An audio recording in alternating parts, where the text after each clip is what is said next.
Hello, everyone. The topic of my presentation is the Muslim community, and it aims to explain the migratory movements of the Muslim community in United Kingdom, to present a perception of Muslims by other British individuals and the media, to examine the involvement of the community in obtaining education and the specific problems of Muslim students, to review the involvement of Muslims in the labor market and explain the levels of employability, to show the conditions under which Muslims live in Britain, and, finally, to describe the evolution of the Muslim participation in public and civic life. Now, with regard to the migration, the presence of Muslims in Britain can be traced back to over 300 years ago, with sailors from the Indian subcontinent who were employed by the British East India Company. However, large-scale migration began in the 1960s by unskilled male workers from South Asia and, later, by their families. In the following decades, more Muslims from other regions began to arrive in the UK in the form of refugees and as a result of pressure policies in their home countries. It can be stated that the Muslim occupation in Britain occurred in three different phases. The first one was in the period of 1945 to 1970 and was distinguished by the arrival of young male migrant workers. The second one was around 1970 and lasted until 1990 with the formation of families and the establishment of a British-born generation. The third phase encompasses Muslims who arrived from the 1990s onwards as asylum seekers and refugees rather than migrants with economic purposes. Concerning the perceptions of Muslims and the British media, Muslim communities are a major target of attention, both because of the importance they attach to their faith and also because of local and global events involving Muslims. The media's negative portrayal of Muslims has been the subject of several studies and reports. A study concerning press coverage of Islam between 1994 to 96 revealed that Islam was presented as a threat to the Britain's values and that Muslims were seen as different, irrational individuals who were unable to fit into the British society. A fine example for this negative portrayal is the fact that 10 Iraqi and North African men were arrested in April 2004 in cities such as Manchester on suspicion of wanting to bomb the Old Trafford football stadium. Details of the alleged attack plan were leaked to the media and the men were held for 8 days to interrogation. However, no charges relating to terrorism were brought, and it subsequently emerged that these individuals were simply passionate Manchester United supporters. With regard to education, the 2001 census data shows that almost a third of Muslims of working age have no qualifications whatsoever. However, data also shows that Muslims have a higher percentage of people with higher level qualifications when comparing to the national average. This fact, alongside with higher rates of participation in post-compulsory education, supports the argument that the educational determination of the family is quite high for Muslims.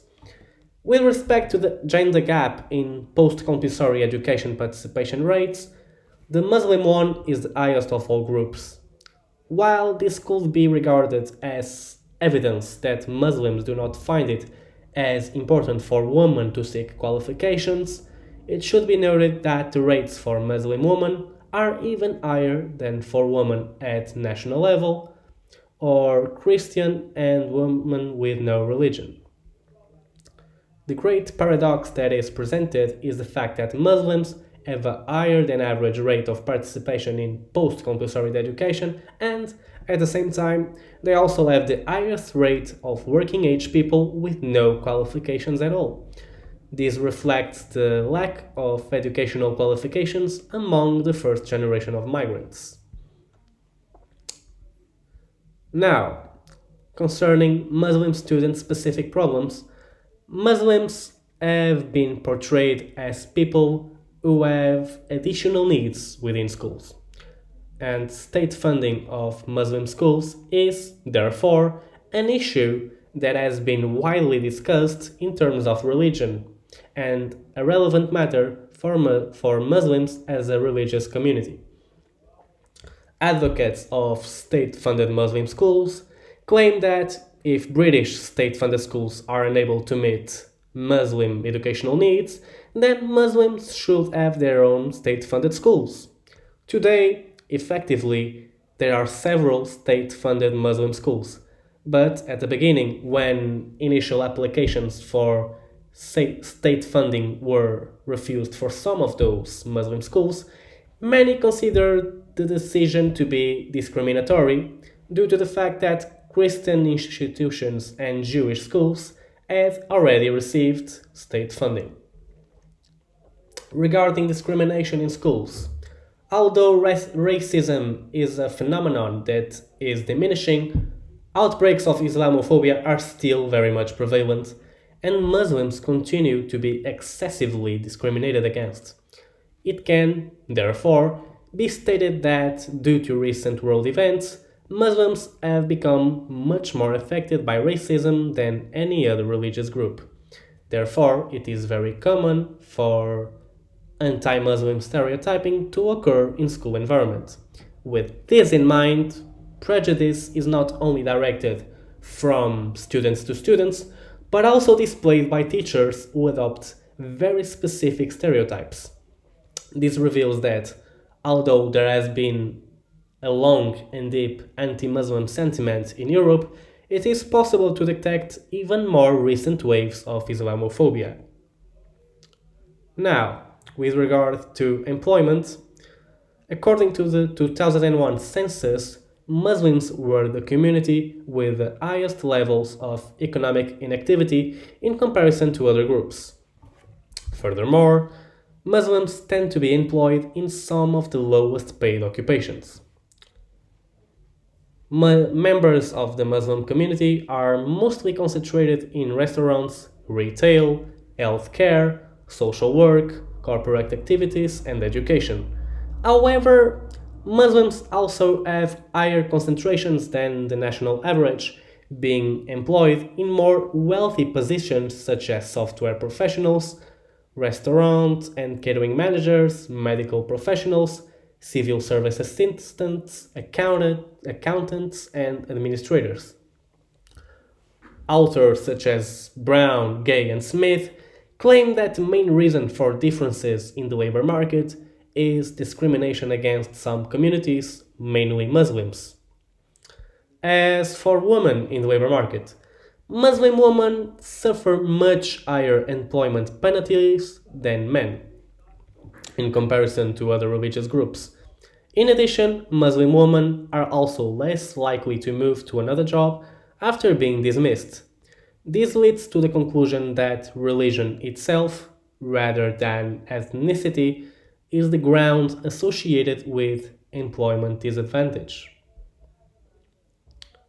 In relation to housing, Muslims living in the UK are disproportionately represented in the most deprived urban communities and live in the worst neighborhoods across Britain. When most ethnic minority communities arrived in Britain in the period after World War II in search of work, they were forced into a segregated labor market and took very low paid, unskilled manual jobs. Consequently, in addition to being in poor working conditions, they were also in the poorest part of the housing market. The subsequent clustering of communities occurred due to chain migration. While most white families enjoy the living space of about 45 square meters, minorities only had access to houses of 32 square meters. Pakistani and Bangladeshi Muslim households, on the other hand, were in even worse conditions than the other minorities, as they only enjoyed space with an average of 22 square meters. In addition, Pakistani and Bangladeshi households usually consisted of 5 or more people, and their homes did not have enough rooms to meet their needs.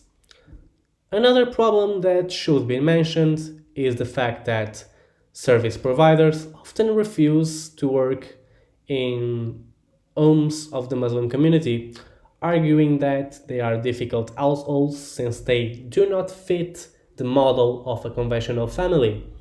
Thus, Muslims end up being stigmatized and seen as problematic, and their needs are unmet. In terms of participation and citizenship, British Muslims who had a higher level of language skills dominated Islamic organizations in the UK and gave a voice to Britain's Muslim community. In this way, these individuals participated in racial equality campaigns and fought for their rights in a polite and organized manner. At an initial level, Muslims were a silent and a law abiding minority. However, this community kept gaining greater recognition after becoming involved in anti war campaigns and associating with other organizations with common goals. The growing formation of organizations for the defense of Muslim rights in the UK owes much to the emergence of a generation of Muslims who were born in Britain. This new generation becoming involved in civic life has led to an increase in the number of Muslim counselors and the growth of Muslim associations. There are several organizations that defend the interests of the Muslim community in the UK nowadays, such as the British Muslim Forum, the Muslim Association of Britain, and Muslim Council of Britain. In order to conclude, all the discrimination and challenges that the Muslim community has experienced and continues to experience in Britain with regard to prejudice, education, employment, and housing were the main factors that led to the development of Islamic organizations in the UK.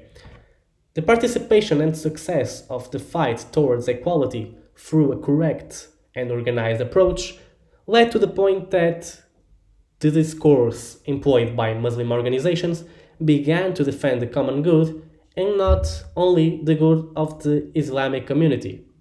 However, there is a still long way to go for the Muslim community in order for them to receive the respect they deserve in the United Kingdom. This is the end of my presentation. Thank you very much.